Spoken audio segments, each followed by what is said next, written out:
Happy Sunday. Happy Sunday. God bless. Hope you guys are having a great day. I'm just trying to do this video that I had on my phone, how I finish off the dead end to pre-terminated fiber. So I just set that up. Usually I like to send the fiber because obviously I jig it out first, and I don't like putting tape sometimes, but this is probably be faster. And I don't know. I didn't write this stuff, the rules and how to wrap the dead end fiber, but I've seen some work, man, and I see some people put bug nuts on backwards. Take that as you will. Here, I'm basically getting the lasher set up. I want my ground hand to send it, get it lashed up. I want to take off that white mule tape. So I'm telling him, hey, bro, I think I told him pull it or something like that. Yeah, I'm telling him, hey, go ahead. That way I can finish off that, make it look clean. Again, it's a dead end.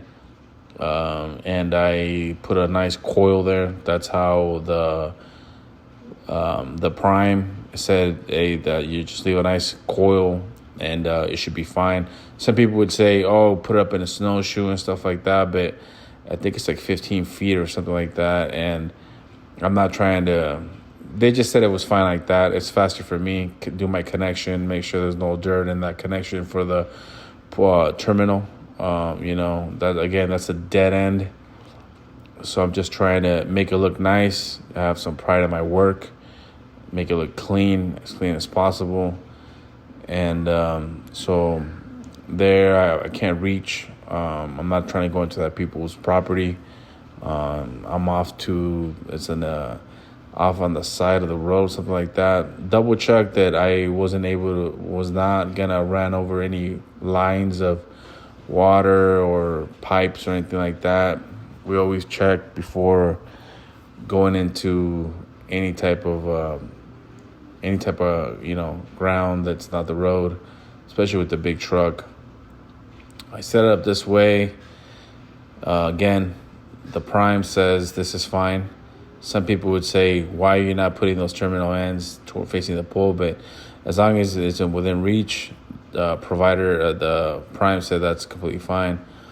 I go ahead and just, do one strap right there, strap and spacer. Make sure it looks nice and tight, and finish off that coil. Make it look as another strap and spacer, metal spacers, because they don't get any up by the sun. I'm in Texas. It gets hot. And so, yeah. So anyways, there it's lashed. I take off the mule tape that was holding that line in, so I don't have to battle with it. And there I'm going to have to redo the lashing wire. I didn't write these rules. I was trained by a lot of foremen, like 4 foremen.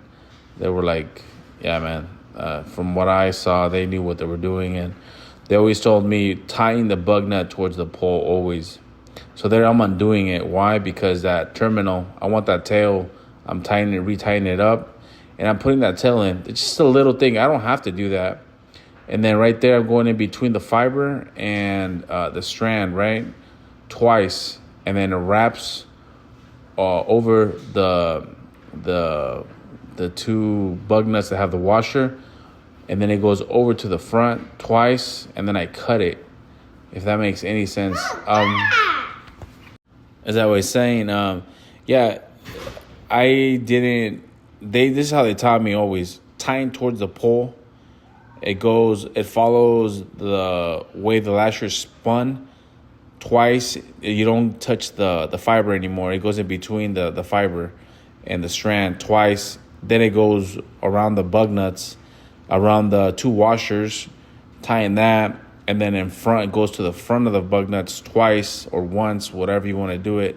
Then the gentleman's loop, which I do a Mickey Mouse ear, and then fold it over. That way, if you know, the gentleman's loop is just, if anybody has to touch my work, it's just right there. They don't have to cut the strand, the lashing wire, anything like that. That's how I was taught. I like how it looks, and that's just how I keep my work.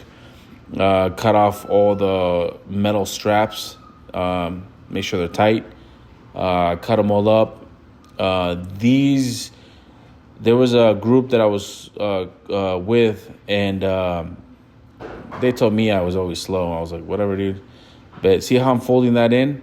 Leave a tail and then just fold it in for safety, because they sent that group back to redo a whole job. I don't know how I'm talking about. I don't know how many days they were out there restrapping everything.